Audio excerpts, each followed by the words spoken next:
Hi Gemini, welcome, and this is your reading. Be open-minded po, hindi po halos lahat makaresonate.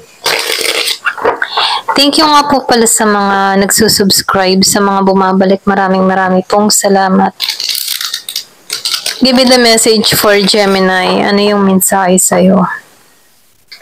Give me the message for Gemini, ano yung mensahe sa'yo?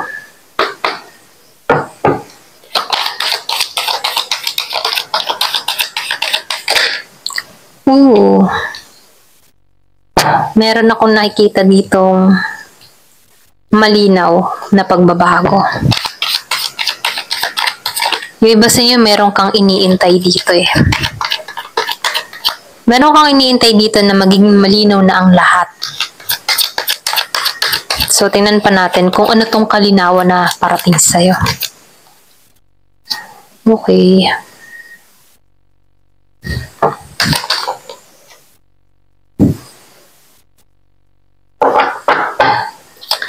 Nakikitaan ko dito yung prayers mo.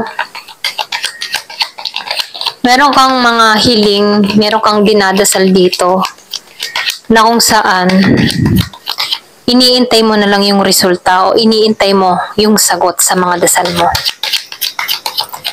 Meron din akong nakikita dito maayos ang lahat.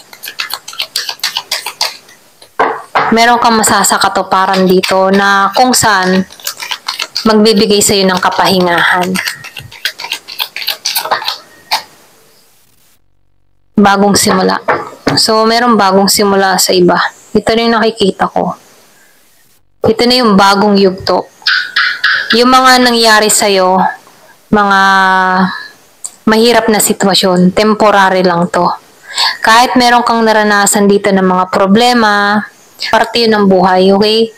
Pero kahit meron kang naranasan dito, nagiging kang matatag dito at ito yung bagong simula para sa'yo.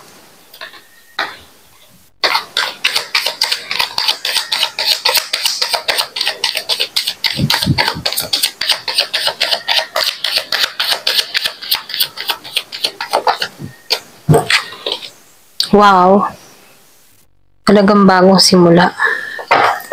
Meron akong nakikita ditong bagong pag-ibig na aapaw dun sa iba. Iba sa inyo, pinagdadasal mo to eh. Pinagdadasal mo na magkaroon ka ng bagong magmamahal, bagong pag-ibig, yung totoo. Kaya itong hiling mong ito, kung ikaw man inahiling ng bagong pag-ibig, yung totoo, yung tanggap ka, mamahalin ka ng buo, patas siya, or kung ano man yung hiling mo about sa love life mo, no? Masasakatuparan mo to. Yung bang tipong parang magic na yung hiling mo biglang mangyayari sa'yo. Nandito yung willpower. Meron kang willpower na kung saan yung hiling mo, masasakatuparan mo. Malakas yung willpower mo, malakas yung manifestation mo. Kaya sinasabihan ka dito, no? Maging klaro ka sa mga iniisip mo kasi ma-attract mo to. Kung naman yung hinihiling mo kasi merong bagong simula. Tapos ka na sa lumang nakaraan mo, okay?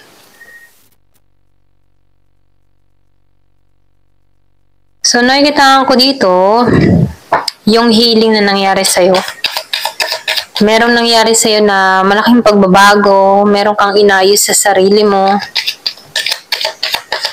Nakikitaan ko dito, hindi mo mamimiso ang opportunity nito na parating sa'yo. Makakamit mo to, marireceive mo to. Itong pagmamahal, bagong pag-ibig na parating, para to talaga sa'yo. So, hindi halos lahat makaka-resonate dito. Mangilan-ngilan lang yung makaka-resonate, okay? So, nakikitaan ko dito, nagiging kang matalino sa mga desisyon mo. Marami kang natutunan sa nakaraan mo, okay? Marami kang natutunan dito sa masakit na karanasan. So, nakikita ko dito, naka-recover ka sa sitwasyon na to. Nagiging ka ng aware sa mga kinikilos mo, sa iniisip mo, at maging sa mga pagpapasya mo. Kasi marami kang natutunan dito sa experience na to. Okay? Meron ditong nakaramdam ng pain, sakit, hindi nakakatulog sa sitwasyon, pero nalalampasan mo to. Natutunan mong i-handle to, kung paano to tanggalan, kung paano to pakawalan.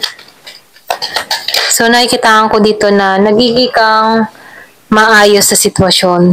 Okay? Malakas yung fighting spirit mo. Malakas yung intuition mo. Malakas yung kutob mo. Alam mo kung paano balansehin yung sitwasyon. Okay? So, nakikitaan ko dito, yung iba sa inyo, malakas yung manifestation mo talaga. Meron kang mga kakayahan. Alam mo yung patakaran ng manifestation. Aware ka dito. Kaya dito, no, nakikitaan ko dito na pinapanatili mong maging positibo. Nagiging aware ka sa action mo. Ganyan.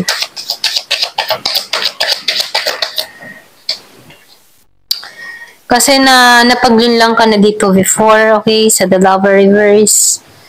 Nasaktan ka na, na-betray ka ng isang tao. Meron kang kadiling na Gemini. Yung iba sa inyo, Gemini, dito ka nakaramdam ng pasakit sa tao na to. Na-miss oportunidad ka ng tao na to. Ito na yung nakikita ko, no? Na-miss opportunity ka nito. So, nakikita ko dito yung betrayal. Meron tong pagluloko na ginawa sa'yo. Hindi to naging tapat sa'yo. Kung naman yung dahilan ng pagkakawala nyo dito, nakikita ko dito na inalis ka dito. Okay? Inalis ka dito para mamit mo tong bago. Meron kasing bago kung nakikita.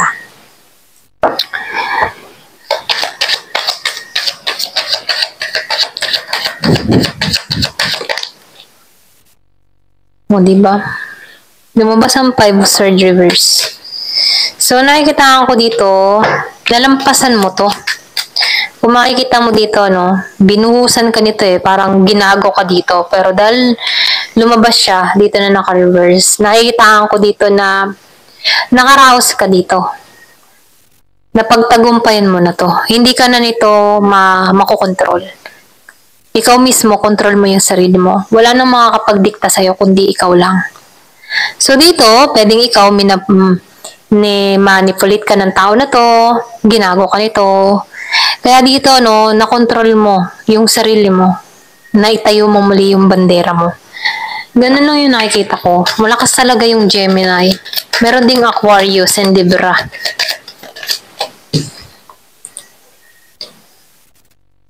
Meron akong nakikita dito na nagpakalayo-layo. Yung iba sa inyo, nagpakalayo-layo ka. Meron kang binalak na tao, umiwas ka, hinanap mo yung kapayapaan mo, hinahanap mo yung kasagutan, humahanap ka dito ng kaliwanagan. Iba tipo nagninilay-nilay ka sa sitwasyong kinakaharap mo. Alam mo dito, kasi malakas yung intuition mo dito, malakas yung kutob mo, na kailangan mo magpasya para sa ikabubuti mo. Kaya dito, no, binabalansin mo yung sitwasyon. Kung ano ba yung mga dapat gawin, kung anong kasunod na hakbang ang gagawin, ano yung dapat tanggalan. Nakikita ko dito na nagiging kang matalino sa desisyon mo kasi ginagamit mo na dito yung utak mo dito sa King of Swords. Ginagamit mo yung utak mo, nagiging kang logic sa sitwasyon. Kumaga, nabubuo mo na yung puzzle, okay? Nabubuo mo yung puzzle kung bakit ka niloko dito, ginago dito, ano ba yung mali sa'yo, ano ba yung dapat na itama sa'yo. So, yun yung napag-aralan mo para mabago ka dito sa King of Swords. Kaya dito, nagpasya ka ditong umalis kasi alam mo na yung totoo para sa sarili mo. Nagiging kang totoo na ipahayag yung nararamdaman mo. Okay? Kaya lumayo ka dito dahil alam mo yung makakabuti para sa'yo. Ayan, ito lang nakikita ko sa iba. Lumayo ka para sa ikabubuti mo. Okay? Ayan. So, ito yung inaasahan mo. Nine of Cups. Ito yung parating. Bago. Bago na bubuo sa'yo. Bago na masasabi mong kontento para sa'yo. Okay?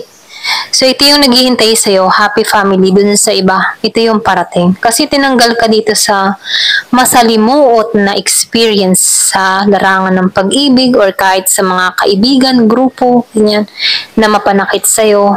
Tinanggal ka dito para mahanap mo yung sarili mo. Ayan, ito lang yung mensahe sa'yo. Thank you for watching. Love and peace.